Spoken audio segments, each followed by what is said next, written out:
नमस्कार, मैं नरेंद्र कुमार सलूजा शासकीय महाविद्यालय लोरमी, जिला मुंगेली, छत्तीसगढ़ में पदस्थ हूँ। आज मैं आप लोगों के समक्ष आधुनिक गद्य साहित्य के अंतर्गत परिंदे की तात्विक समीक्षा आप लोगों के समक्ष प्रस्तुत कर रहा हूँ। इसके रचनाकार निर्मल वर्मा जी हैं। परिंदे कहानी के तात्विक समीक्षा के पूर्व सर्वप्रथम हमें निर्मल वर्मा जी के व्यक्तित्व एवं कृतित्व पर प्रकाश डाल देना चाहिए। सर्वप्रथम हम उनके व्यक्तित्व पर गौर करते हैं। श्री निर्मल वर्मा जी का जन्म 3 अप्रैल सन 1929 को शिमला में हुआ था। इन्होंने दिल्ली विश्वविद्यालय के अंतर्गत सेंट स्टीफेंस कॉलेज से इतिहास में एमए की उपाधि प्राप्त की।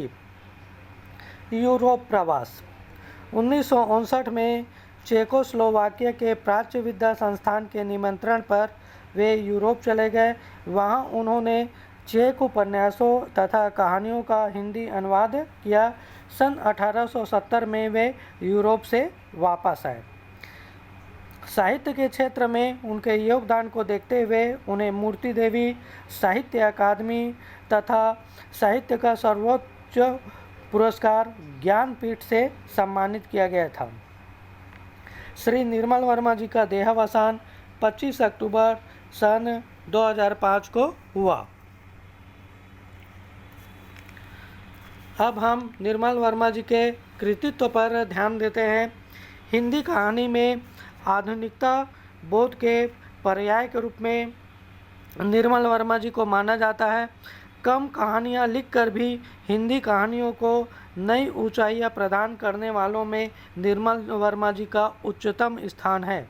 इन्होंने भारतीय एवं पाश्चात्य सभ्यता की संस्कृतियों तथा अंतर्द्वंद पर प्रकाश डाला है। सर्वप्रथम हम निर्मल वर्मा जी के उपन्यास पर गौर करते हैं। वे दिन, एक चिथड़ा सुख, लालटीन की छत, रात का रिपोर्टर, अंतिम अरण्य, ये निर्मल वर्मा जी के उपन्यास है। इसके अलावा कहानी संग्रह में परिंदे, जलती झाड़ी, पिछली गर्मियों में, कौवे और काला पानी, सूखा तथा अन्य कहानियाँ आदि कहानी संग्रह हैं। निबंध के अंतर्गत शब्द और स्मृति, भारत और यूरोप, साहित्य का आत्मसत्य, कला का जोखिम, ये सभी इनके निबंध हैं। यात्रा वृत्तांत के अंतर्गत हर बारिश में चीड़ों पर चांदनी, धुंध से उठती धुन, ये इनका यात्रा वृत्तांत है। अब हम परिंदे कहानी की तात्विक समीक्षा पर जाते हैं। सर्वप्रथम हम प्रस्तावना के अंतर्गत प्रस्तावना पर ध्यान देते हैं। परिंदे कहानी निर्मल वर्मा जी की प्रतिनिधि रचना है। नई कहानी में सामान्यतः अनुभव का प्रस्तुतिकरण, मध्यम वर्ग का चित्रण, नैतिकता की चुनौती, आधुनिकता, अलगाव, असफलता आदि का चित्रण होता है। इन्हीं गुणों के आधार पर प्रस्तुत है परिंदे की तात्विक समीक्षा। तात्विक समीक्षा के अंतर्गत कहानी के 6 तत्व होते हैं: कथानक या कथा वस्तु, पात्र या चरित्र चित्रण, संवाद या कथोपकथन, देश काल या वातावरण, भाषा शैली, उद्देश्य।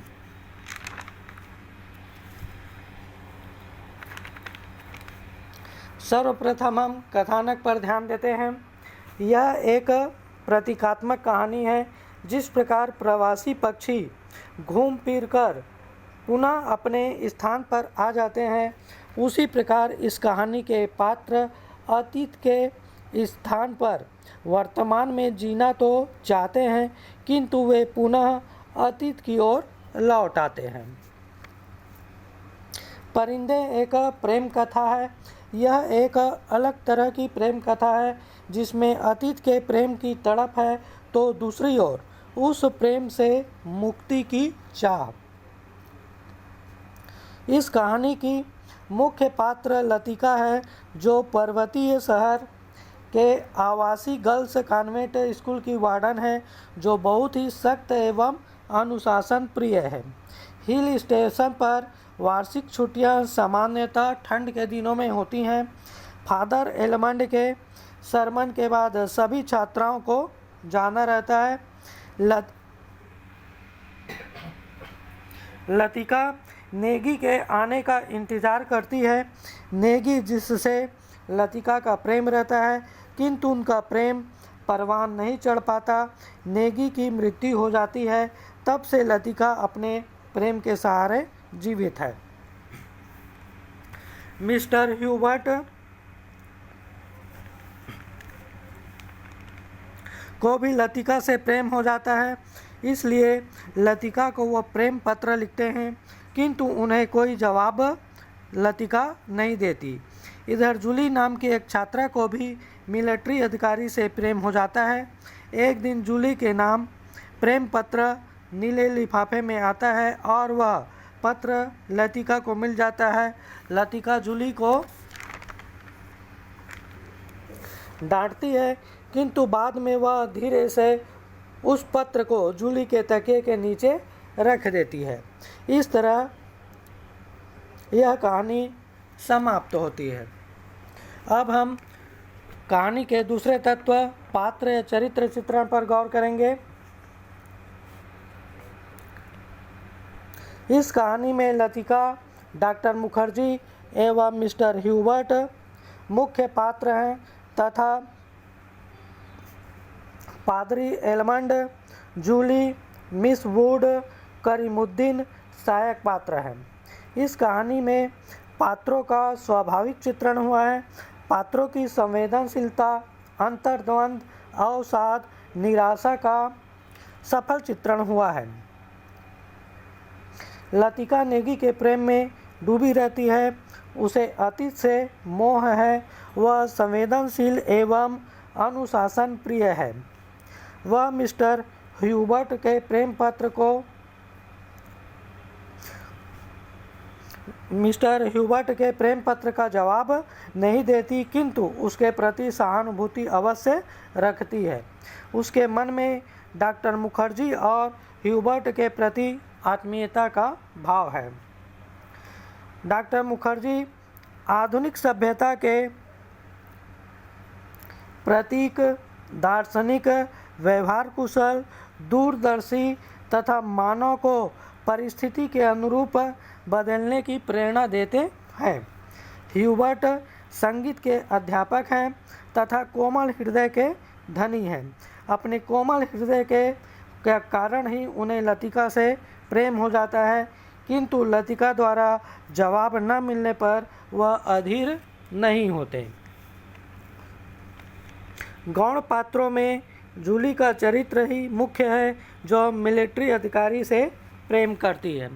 अब हम तात्विक समीक्षा के अंतर्गत तीसरे तत्व की ओर गौर करते हैं। तीसरा तत्व है संवाद या कथोपकथन। संवाद योजना किसी भी कथा का आधार होता है, क्योंकि इसी से कथा को गति प्राप्त होती है। इस कहानी में मन स्थिति एवं अंतर्द्वंद का ही चित्रण है। कहानी के पात्र सूक्ष्म मनोभाव से घिरे हुए हैं। लेखक ने मानस पटल में उभरे विचारों को भी संवाद की तरह प्रस्तुत किया है। भावों के अनुसार संवाद धीर, गंभीर, छोटे एवं लंबे हैं। देश काल या वातावरण। परिंदे कहानी वर्मा जी की श्रेष्ठ कहानी है। इसमें देश काल का स्वाभाविक चित्रण हुआ है। सौंदर्य भरे प्रकृति के बीच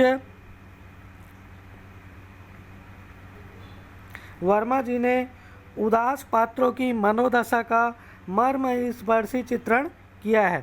वर्मा जी ने वातावरण का यथार्थ चित्रण किया है। हिल स्टेशन, स्कूल, छात्रावास, मिलिट्री कैंप, पानी बरसना, बिजली का चमकना, हवा के झोंके आदि पात्रों की मनोदशा के सर्वथा अनुकूल है। भाषा शैली।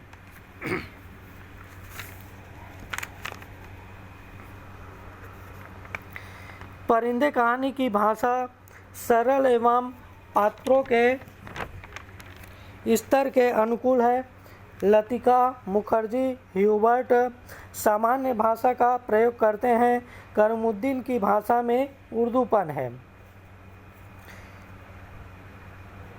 इसमें आम आदमी के सामान्य भाषा का प्रयोग भावानुकूल एवं पात्रानुकूल है। उर्दू, फारसी, अंग्रेजी आदि शब्दों का प्रयोग इसमें देखा जा सकता है। शैली के अंतर्गत प्रतीकात्मक, विवरणात्मक एवं चित्रात्मक शैली का प्रयोग हुआ है। उद्देश्य: प्रस्तुत कहानी में एक दिन के घटनाक्रम को प्रस्तुत किया गया है। इसमें लेखक का उद्देश्य मानवता एवं कर्तव्य की रक्षा तथा नारी जीवन का चित्रण करना है। यह कहानी वास्तव में न तो उपदेशपरक है न ही उद्देश्यपरक। इसमें पात्रों की मुख्य मनोदशा का ही चित्रण है। निष्कर्षतः हम कह सकते हैं कि कहानी के तत्वों के आधार पर यह कहानी सार्थक एवं सटीक है। धन्यवाद।